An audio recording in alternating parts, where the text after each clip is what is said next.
Braxcast time once again. This is the 18th episode of the Braxcast, and we're going to cover the Dokuman cards. So, the first ISOM campaign, ISOM number one, launched the Riververse. It also launched with 11 Dokuman cards. Dokuman's archives. I've got the box for um, the first set of cards right here. Absolutely love this. I covered it on the Braxcast, so I was a big fan of Dokuman from the start of knowing him. Loved the cards, reading about that. It's very nice. I love the character. I love the idea of Dokuman. I definitely want a Dokuman book, but for now we're going to go through the second set of Dokuman cards. So we knew for a while that the second set of Dokuman cards would come out with the Yaira number one campaign, and it did. It's fulfilling. I got my copy of I got my set of cards, I should say. So we're going to go over them now. But first, I want to compare the boxes. It's a bit hard to get them into frame, but I got them here. Of course, this art's got a massive upgrade. You've got Cannon Whites, Dokuman looking absolutely beautiful. I love the black for the this black and gold with the accents of red for the orbs. Absolutely fantastic. It's more orange, I would say. But that is still absolutely fantastic. Surrounded by these 8 orbs with these runes could be indicative of the realms that Dokuman travels, or that Dokuman can travel to observe the subjects of note. But we're going to go over this box and this second set of Dokuman cards I got to the side. So, but first, I want to finish going through the box because, like the first box, it's got some interesting text on the sides. Power has a price. You can see that there. Once open, there is no going back. Beholder, beware. Keys to hidden knowledge contained within. And then, of course, on the back, the individuals documented within the following archives are those whom I have noted as being exceptional during my continued watch of the realms and suspect they shall play a significant role in the events to come. And now you open up the box and you see, well, of course, you would have the cards in there. I've taken them out so I can get at them much more easily. But there was originally with the original set of cards, you had this text that was like, warning, you did not heed the warning. Your fate is sealed, right? To make it seem like a certain doom was going to await you if you read the cards. So this time, Dokuman is much more willing to let you peruse his archives. So that's going to be it's very nice. But we're going to go through the 11 new Dokuman cards, and we're starting with Shadron. So when the Yaira number one campaign launched, it showed, and we got confirmation, or we saw what the second set of Dokuman cards was going to be. We got the art for Shadron, so we knew Shadron was going to be the 12th Dokuman card that he is, and now we finally get to read the back, which is the exciting part. So, real name Shadron, height 8'5", weight 600 pounds, birthplace unknown, first appearance Isom number 2, June 23. The juggernaut known as Shadron is the reason Isom retired, or rather his beating an innocent to a bloody pope while he was unable to save her was his true motivation. You never forget the first person whom you are wholly mismatched to fight, and how truly helpless that feels. I wonder if he still hears her screams, sees those terrified eyes staring back at him, those pathetic pleas for help before that horrible moment haunting him wherever he goes. Maybe to finally put her soul to rest, he must continue his vocation to fight evil and protect the innocent. Shadron is unaffected by the damage he has caused. He swats those who dare stand against him like flies to their death. Death's a true nightmare-inducing monster. Unraveling the mysteries behind his identity will be the secret to defeating him. However, should history repeat itself, it is more than likely that Shadron will be the reason for a much more permanent retirement for Isom.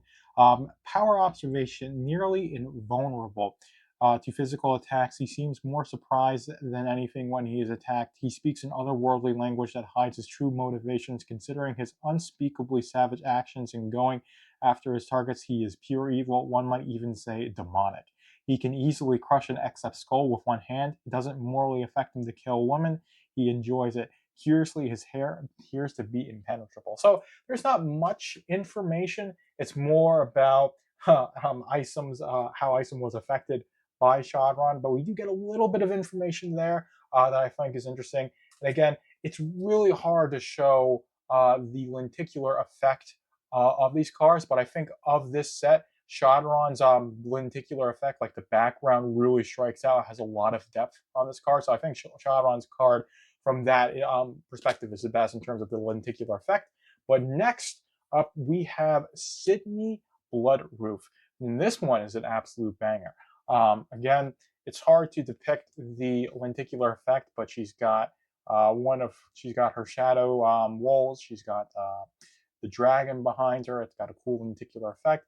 I think from the angle she's looking up, she's got a bit of a double chin going on. You can see it a little bit better here. I'm going to try and zoom in while I read these out to you so you can actually see what I'm seeing. But real name is Sydney Bloodroof, height 5'9", weight 132 pounds, birthplace Victory, Texas. First appearance, ISOM number 2, June 23. The youngest child and the only daughter of the mysterious Bloodroof family bloodline, Sydney Bloodroof is an except like no other. Known as a blood witch, she uses her powers to cast spells that seem only limited by her occult knowledge. Though much stronger than your average mortal, she is limited by the blood within her body and must take time to recover after strenuous use of her gifts.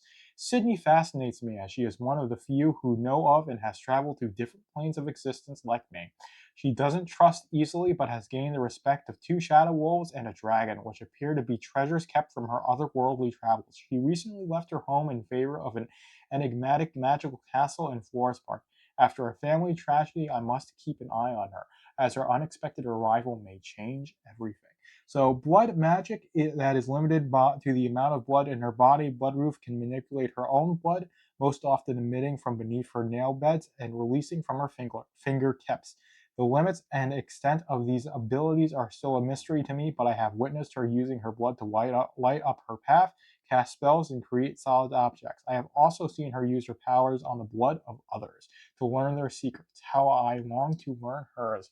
Very interesting. So again, we know Bloodroof is a blood witch now.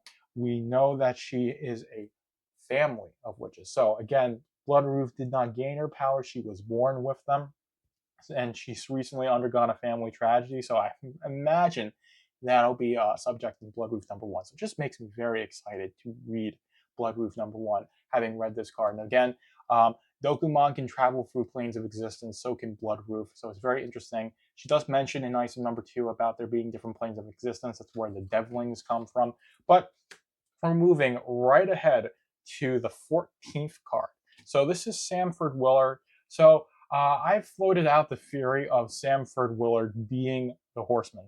And I think it's really unlikely because this Horseman character created by Joe Bennett and Chuck Dixon, and that was shown to Eric, and he greenlighted that book, and it's becoming a thing. Horseman's coming out in summer, and Samford Willard was a character created by Eric with a defined backstory that we're starting to see be executed with the end of ISOM number 2. And again, we'll go into this with this Dokumaan'S card. But when I floated that theory of Sam Willard being Horseman in the first episode of the Braxcast, it was a fun thing, to widely speculate on the Horseman. But then I read this card and I see him on a horse with a gun, and it's just like, it's like 90-10 that he isn't Horseman, like 90% chance that he isn't, probably more than that. But again, this shit was just like, it just really like gets to me that he could maybe be. But it's a cool piece of art. Again, it's got, the lenticular effect is so nice. I cannot show it to you on camera at all, even if I had a good camera filming this. But again, we're going to go ahead and read this. Same color background as ISOM's card. So we've got the name here. Of course, Samford Willard, height 6 feet, weight 205 pounds, born in Flores Park, Texas. First appearing in ISOM number 1, April 22, although it came out a bit after April 22. This farmhand piqued my interest while he was employed by ISOM's alter ego, Avery Selman, and resided at the Excepts Ranch hidden away in Shadow Valley. As a worker, he is dependable, loyal, and strong-bodied. He is devoted to ISOM, though I do not know what created this bond between them. What brought this man to work here is of intrigue to me, as ISOM rarely surrounds himself with those he does not deeply trust. I must uncover their history, as their future has shifted after a chance encounter with subterranean devling. Samford was changed, though how and into what is too soon to tell. After a brief disappearance, he was recovered and observed with glowing incantations across his back. He feels different, no longer human. But for what purpose? Could it be that I am not the only one observing these excepts? There's another attempt to change the game by altering the rules. So again, the idea that the events in the Rippaverse are a game to a class of people that exist outside of the Earth is a very interesting thing. And of course, knowing that the creatures that appeared in Item number 2 are called Devlings. We have now known that, and it's because of Dokumaan'S archives. I absolutely love Dokumaan'S archives because of that. Samford is no longer human, but I am unsure if he has become an except. The glowing marks have appeared and vanished again from his back in a language that is unknown to me. Some great power has been placed within him, but for what purpose? A pawn in the game has become a piece worth playing. He is in peak physical condition from manual labor with outstanding endurance, making him a key candidate for this new transformation. So again, Samford's going to be playing a role, like I said, in episode 16 of the Braxcast. My prediction is that what happened to Samford Willard in Item number 2 is going to be wrapped up, or at least talked about in Item number 3. So I can't wait to read that book. But we're moving on to the 15th card, Lincoln Eusebio. I think I say Eusebio, but Lincoln Eusebio, I believe is how you pronounce it. Again, you've got the projectus in the background. It's really hard to tell because it's lenticular, but I can see it. So if you have these cards, you'll be able to see the cool lenticular effect. But again, it's basically impossible to show this on camera. Literal name, Lincoln Eusebio, 6'2", 200 pounds, Forest Park, Texas is where he's born. First appearing in Item number 2, June 23. When his employees are in danger, he will physically get in the way, even though he's surrounded by his security. Lincoln Eusebio is not who you would expect to be the founder of Projexis. His inspired but unorthodox approach to how he runs his company has made Projexis known as the leaders and innovators in the industry for cutting-edge technologies and transhumanism.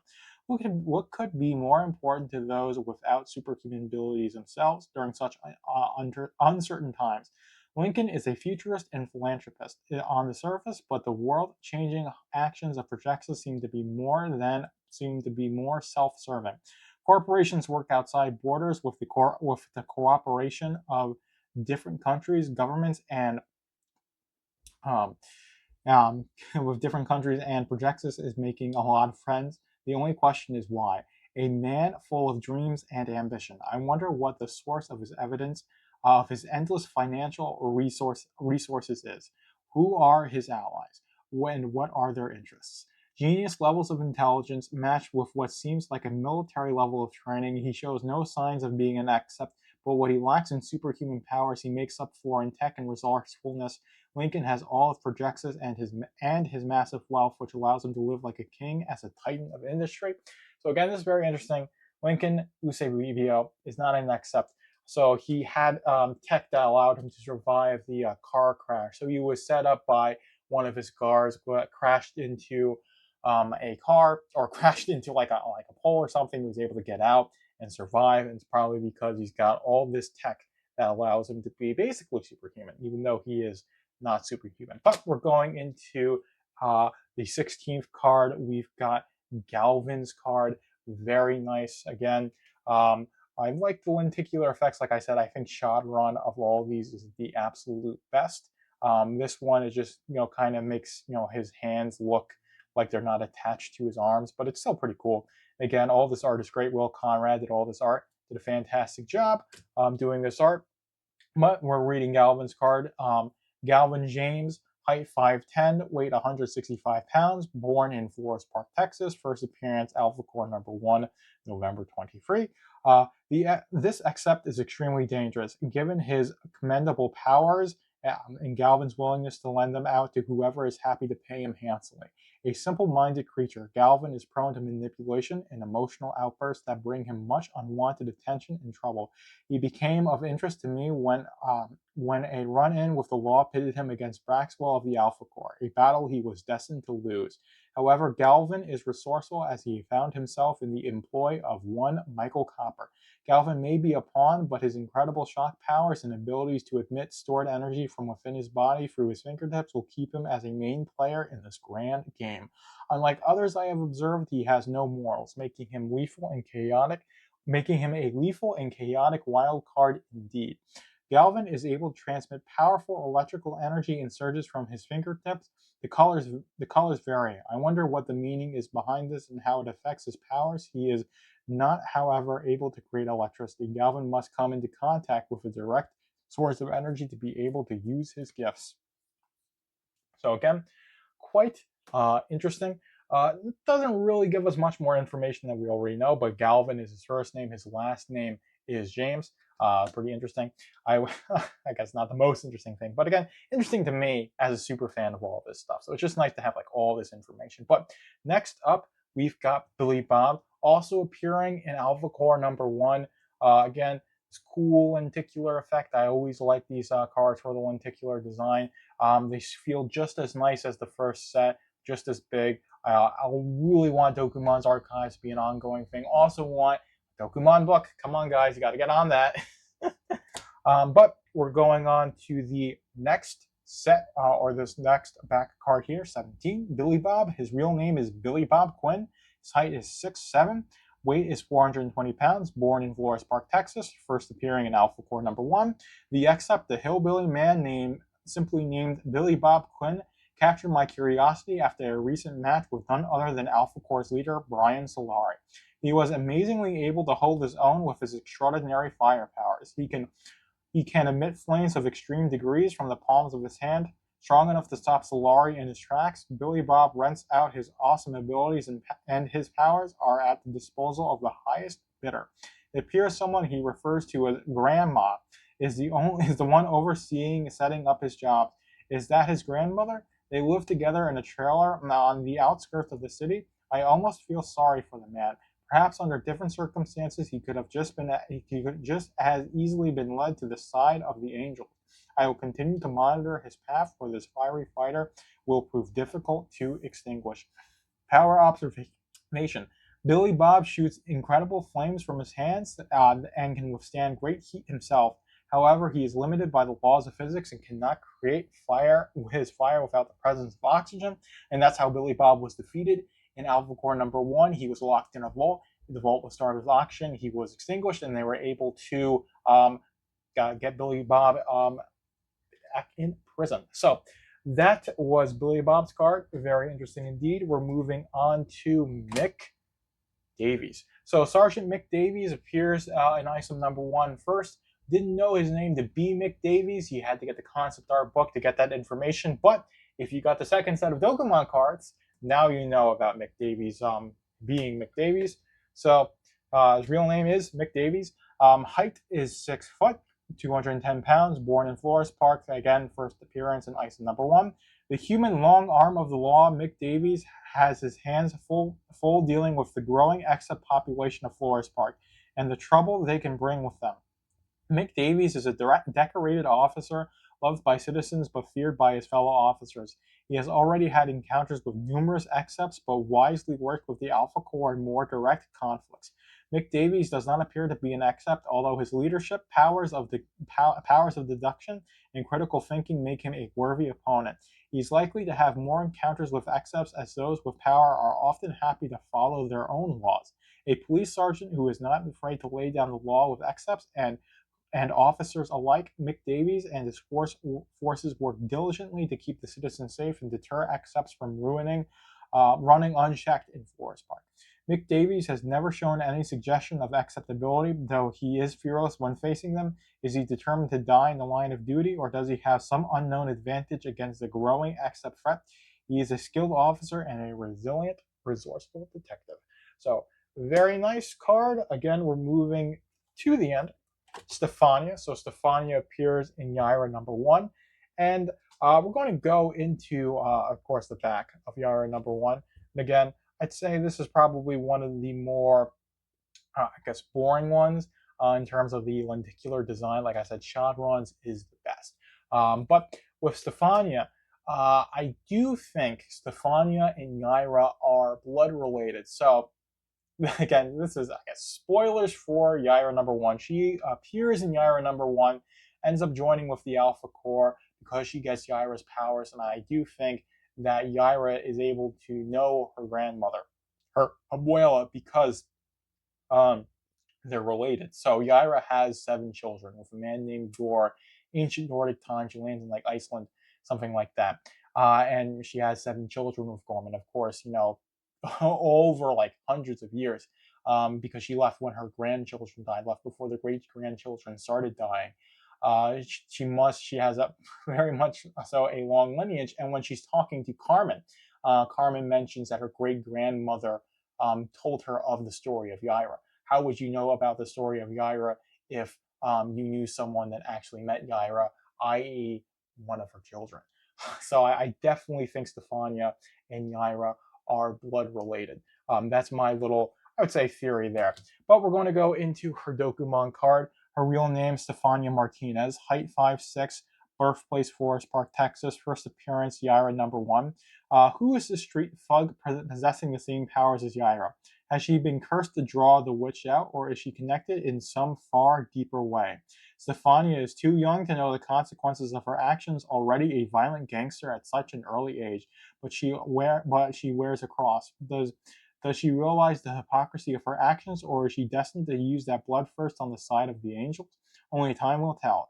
But one thing is certain, she is a bomb waiting to go off. Does Brian Solari believe he can calm that vengeful rage she carries in her heart? If she does manage to master her abilities, the super cops will have someone on Yaira's power level to bring her in.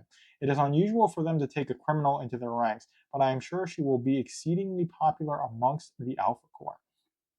A vessel to the same great abilities that Yaira possesses, but it is completely unknown if she will ever truly have any control over them. Stefania's explosive rage fuels her unchecked powers. She has used her superhuman strength to break out of the cuffs and takes considerable amounts of damage.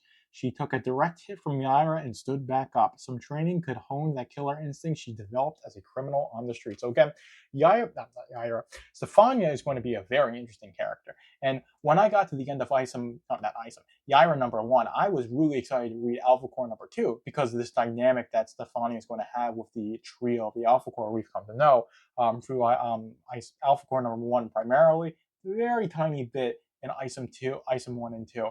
But mostly Alpha Core number one is where we know about that trio of Alpha Core. So seeing them conflict with Stefania is going to be very interesting indeed. And of course, she's going to have all these situations where her emotions get the best of her, and that's going to be very very fun to see. So we've got Altona Daniels. She does have a Dokuman card. So again, this we got the lenticular thing going on. Do absolutely like it. So Altona Daniels, height 5'7", weight 130 pounds, birthplace Forest Park, appearing first in Isom number one.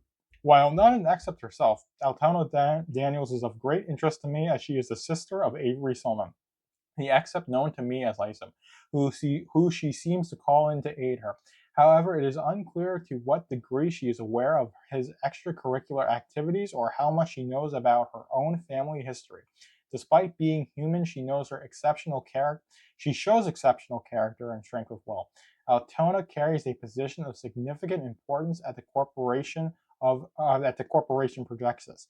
A powerful company in Forest Park at the forefront of innovation and technology. Behind her strong exterior, I see she still carries the recent loss of her husband Terrell in her heart, as she raises her young child, Vassy, who is also becoming of interest to me.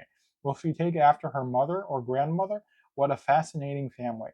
There is more to learn. So the idea that not only is Avery Solman an interesting character to Dokuman, but his entire family is more interesting. So does Isom have a family history of his powers? And that's how he's able to develop them. Who knows? It's a very interesting thing indeed. A brilliant scientist, a physicist. Do not let her size fool you. She was a star soccer athlete for FBU. Now she is the chief technology officer for Projexis, which puts the company's resources at her fingertips. She is not one who is easily fooled and should not be dismissed. So we are at the last card, number 21, Gooding. So Kato Gooding is getting his own card, getting his own book. So it's only fitting that he has his own card. I do like this art.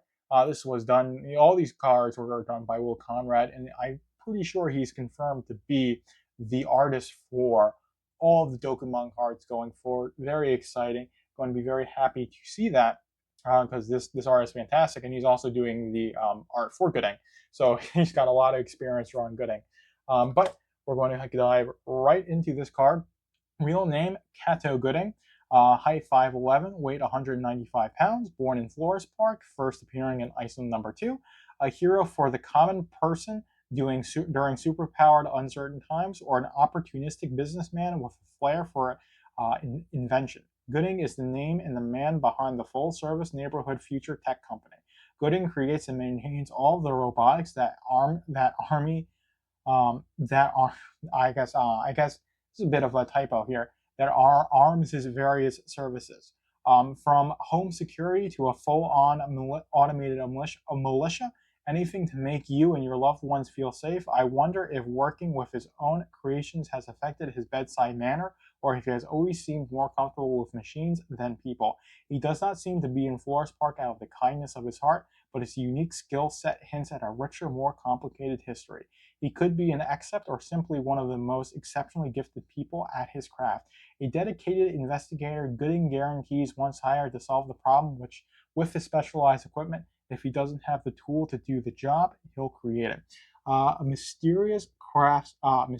master craftsman. When it comes to robotics and medicine, his robotics come in a variety of skills, sets, and designs that roam the earth. His machinery and arsenal are at the next level. He is constantly improving his creation. It is hard to tell if it is perfectionism or obsession. Perhaps it's both. He creates healing tonics and uses his advanced medical equipment to save lives, healing the kinds of injuries accepts can so easily cause. Ooh, sorry, I barely got through that. But these were all of the Dokuman cards, 12 to 21. If you want to see 1 to 11, that was a previous episode of the Braxcast. Be definitely trying to link that in the description below. Really hope you guys enjoyed this one. Always love doing these sorts of things, getting to dive into the lore of the Rippaverse as it develops, as it becomes more of a thing. And Dokuman is going to be such a big part of that, which is why I want to basically immortalize and have all the cards and the descriptions read out for you guys so the fans can have access to this information. But with that, I've been Joker. This has been the Braxcast, and we're out. Thank you for tuning in to the Braxcast. Be sure to like, comment, follow, and subscribe to keep up with the Rippaverse.